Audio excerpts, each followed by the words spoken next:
रांची के अधिवक्ता राम प्रवेश सिंह, जमशेदपुर में अधिवक्ता प्रकाश यादव, तमाड़ में अधिवक्ता मनोज झा, चतरा के अधिवक्ता जगन्नाथ पंडित की हत्या हो चुकी है। लेकिन इस प्रश्न का उत्तर अस्वीकारात्मक आया है। अध्यक्ष महोदय, इतना असंवेदनशील सरकार कैसे हो सकती है? तो मेरा पूरक प्रश्न है, मंत्री महोदय बताने की कृपा करेंगे कि उक्त वकीलों की हत्या हुई है या नहीं हुई है? श्री जयराम कुमार महतो। धन्यवाद अध्यक्ष महोदय।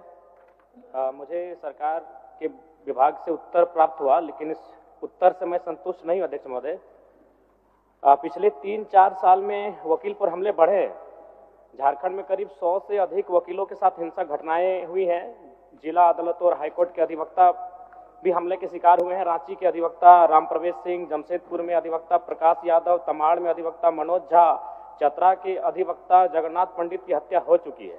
लेकिन इस प्रश्न का उत्तर अस्वीकारात्मक आया है। अध्यक्ष महोदय, इतना असंवेदनशील सरकार कैसे हो सकती है? तो मेरा पूरक प्रश्न है, मंत्री महोदय बताने की कृपा करेंगे कि उक्त वकीलों की हत्या हुई है या नहीं हुई है?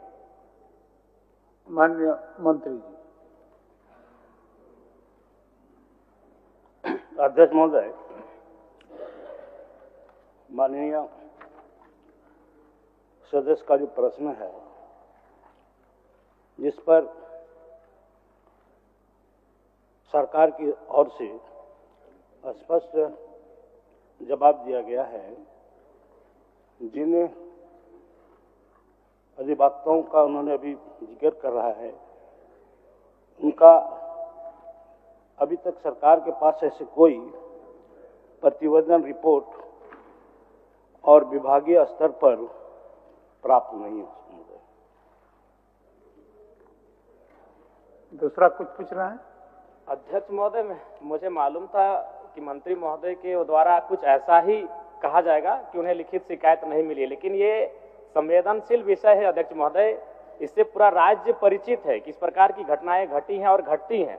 और साथ ही अध्यक्ष महोदय, मेरा दूसरा प्रश्न था, जिसमें सरकार के माध्यम से उत्तर आया है कि न्यासी समिति के द्वारा उन्हें 7,000 रुपए का भुगतान किया जाता है। अध्यक्ष महोदय, आपको बताना चाहता हूं कि न्यासी समिति के पास वकीलों के मृत्यु संबंधित पैसे देने को नहीं है, तो फिर पेंशन की राशि कहां से हो पाएगी? महोदय, मैं माननीय मंत्री महोदय से अनुरोध करना चाहता हूं कि सरकार न्यासी से सलाह ना लेकर काउंसिल के सदस्यों से सलाह लेकर अगर इस पर फैसला करे तो बेहतर होगा। चलिए, आपका सुझाव माननीय मंत्री जी। अध्यक्ष महोदय, यह अधिवक्ता ये जो माननीय सदस्य बात उठाए हैं, ये 2014 से ही ये कमेटी द्वारा, झारखंड अधिवक्ता कल्याण निधि न्यासी समिति द्वारा, जिनका 65 वर्ष आयु होने के बाद उसे 7,000 रुपया दिया जाता था। और सितंबर 2024 में हमारी सरकार ने इसे अनुदान स्वरूप अंशदान देने की निर्णय लिया है। और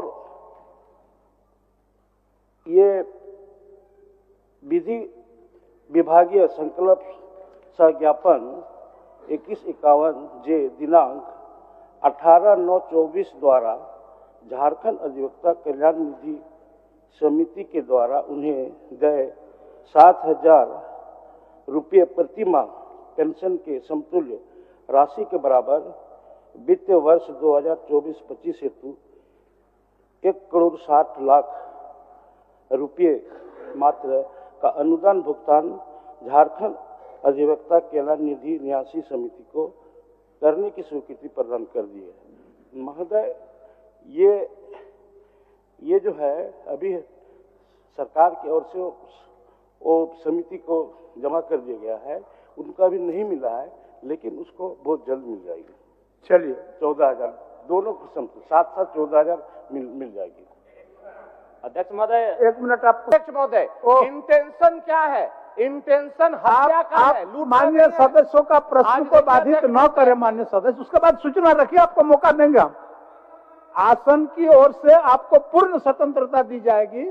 उनका प्रश्न होने दीजिए, होने दीजिए। बीच में इंटरप्ट करना बहुत ठीक नहीं है। उसके बाद अब बोलिए, हमको दिक्कत नहीं है। चलिए।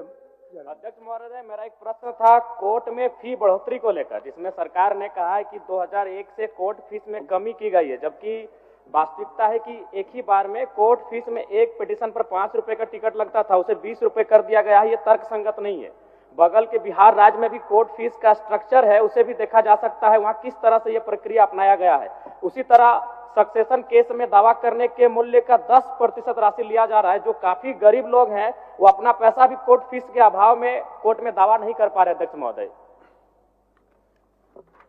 आप बोलिए मंत्री। अध्यक्ष महोदय, जहाँ तक कोर्ट फीस की बात है, निश्चित तौर पर ये 22 फरवरी 2022 को बढ़ाया गया था, जिस पर सरकार ने उसको गंभीरता लेते हुए यह महसूस किया कि निश्चित तौर पर ये बोझ जो है आम जनता पर हो रही है, जिस पर उन्होंने सरकार ने पुनः 23 नवंबर 23 को ये कोर्ट फीस का इसको घटा दिया गया, जिससे महोदय ये उसके आधा से भी कम कोर्ट फीस हो रहा है।